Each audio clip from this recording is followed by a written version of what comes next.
성경을 읽다 보면 와, 이런 이야기가 있었어? 하고 깜짝 놀랄 때가 있잖아요. 오늘 우리가 함께 파헤쳐 볼 이야기가 바로 그런 이야기인데요.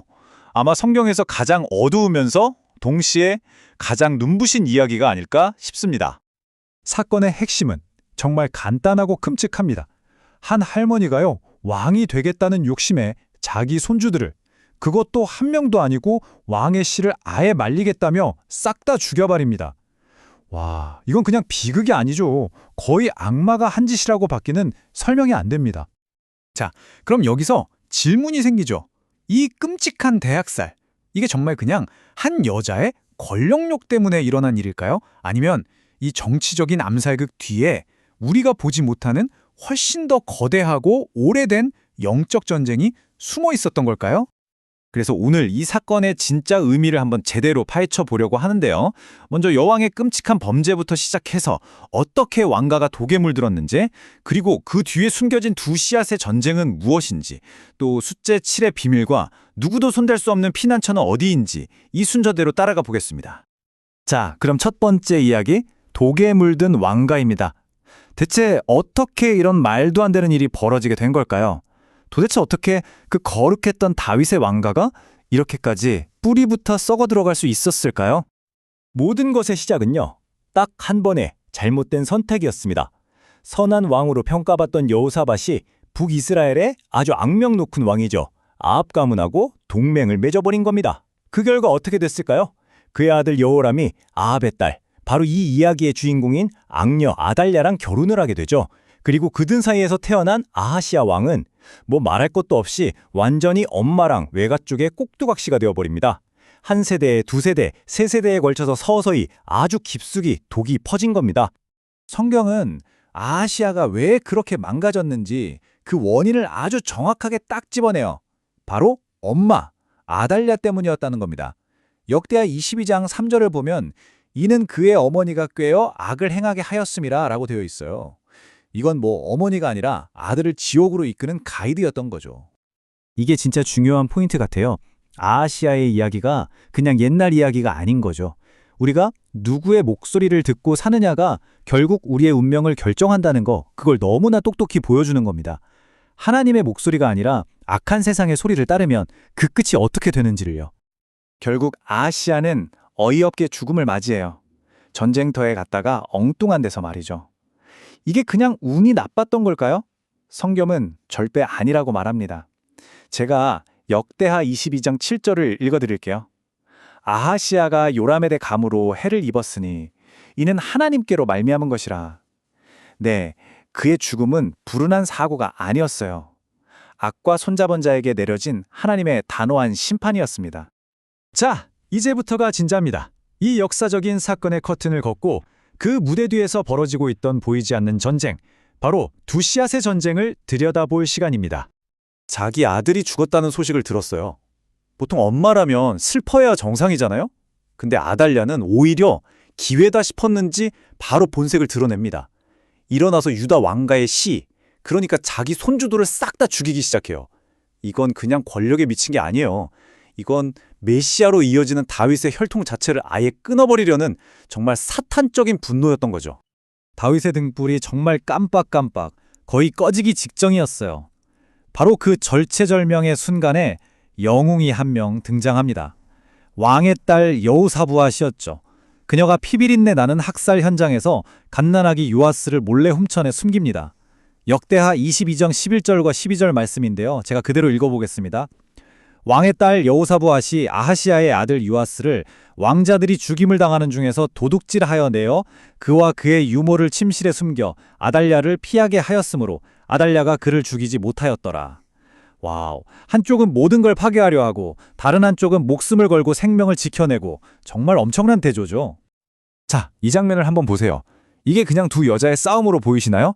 절대 아닙니다. 이건 인류 역사가 시작될 때부터 예언되었던 아주 거대한 영적 전쟁의 축소판이에요.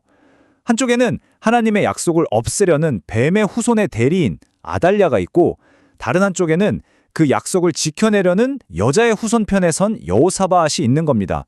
창세기에서 예언된 그 전쟁이 지금 이 왕궁 안에서 벌어지고 있는 거예요. 이게 얼마나 엄청난 이야기냐면요. 성경의 마지막 책인 요한예시록 12장에 나오는 그 장면하고 소름 돋게 똑같아요. 거대한 용이 여자가 낳은 아이를 삼키려고 기다리는 바로 그 장면 말이죠. 보세요. 창세기에서 시작된 이 씨앗 전쟁이 역대하라는 역사를 관통해서 요한계시록까지 성경 전체를 흐르는 하나의 거대한 테마라는 걸 보여주는 겁니다. 그런데 더 놀라운 게 뭔지 아세요? 하나님이 이 이야기 속에다가 당신의 승리를 보증하는 비밀 코드를 숨겨 두셨다는 거예요. 바로 숫자와 이름이에요. 요아스가 숨어 지내고 아달랴가 피해 통치를 한 시간이 정확히 6년이었습니다. 6년. 이 시간 동안에는 정말 어둠이 이긴 것처럼 보였죠. 하나님의 약속은 그냥 끝난 것처럼 보였고요. 바로 그때 이 모든 것을 뒤집는 열쇠가 구원자의 이름에 숨겨져 있었어요. 여호사밧. 이 이름에 들어간 히브리어 샤바라는 단어가 진짜 신기한데요. 이게 맹세라는 뜻도 있고 동시에 숫자 7이라는 뜻도 있어요. 그러니까 그녀의 이름 자체가 하나님의 맹세는 완전하다. 하나님은 7이시다. 이걸 그냥 선포하고 있었던 거예요. 와. 성경에서 숫자 6은 늘 뭔가 부족한 수, 인간의 수, 실패의 수를 상징하잖아요. 반면에 7은 하나님의 수, 완전하고 온전한 승리의 숫자죠. 그러니까 사탄은 아무리 발버둥 쳐도 6까지는 갈 수 있어요. 하지만 하나님의 완전수인 7에는 절대로 도달할 수가 없는 겁니다. 그리고 어떻게 됐을까요? 그 6년의 어둠이 끝나자마자 바로 제7년에 진짜 왕 요아스가 세상에 딱 나타납니다. 결국 하나님의 7, 여호사부앗이 사탄의 6, 아달랴의 통치를 깨부수고 완전한 승리를 이끌어낸 거죠. 하나님의 7은 언제나 사탄의 6을 이깁니다. 자, 그럼 이 놀라운 옛날 이야기가 오늘 우리랑 무슨 상관이 있을까요? 이건 우리에게 아주 중요한 질문을 던집니다. 당신의 진짜 피난처는 어디입니까? 당신의 궁극적인 안전은 어디에 있습니까? 하는 질문이죠. 근데 한번 생각해 보세요. 이게 좀 이상하지 않아요? 요아스가 숨어있던 성전이 어디 멀리 있었던 게 아니에요. 바로 그 살인마 여왕 아달랴가 사는 왕궁 코앞에 있었단 말이죠. 세상에서 가장 위험한 장소잖아요, 거기가. 근데 어떻게 그곳이 가장 안전한 장소가 될 수 있었을까요? 여기에 놀라운 영적 원리가 숨어 있습니다. 바알 우상에 미쳐있던 아달랴한테 여호와의 성전은 어땠을까요?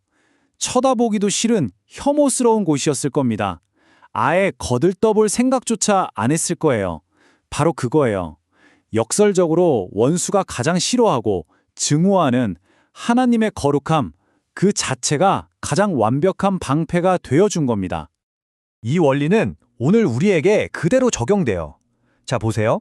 요아스는 눈에 보이는 건물, 성전에 숨어서 살았죠? 그럼 우리는요? 우리는 어디에 숨어야 안전할까요?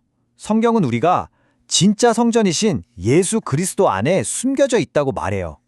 요아스가 성전 안에 있었던 것처럼 우리는 그리스도 안에 있는 겁니다.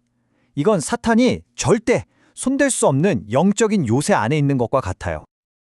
그리고 이 모든 것을 보증하는 약속의 말씀이 있습니다. 요한일서 5장 18절 말씀입니다. 하나님께로부터 나신 자가 그를 지키심에 악한 자가 그를 만지지도 못하느니라. 믿어지시나요? 악한 자가 우리를 만지지도 못한답니다. 이게 바로 이 이야기의 결론이고 오늘 우리를 향한 하나님의 약속입니다. 그래서 마지막으로 여러분께 이 질문을 드리고 싶습니다.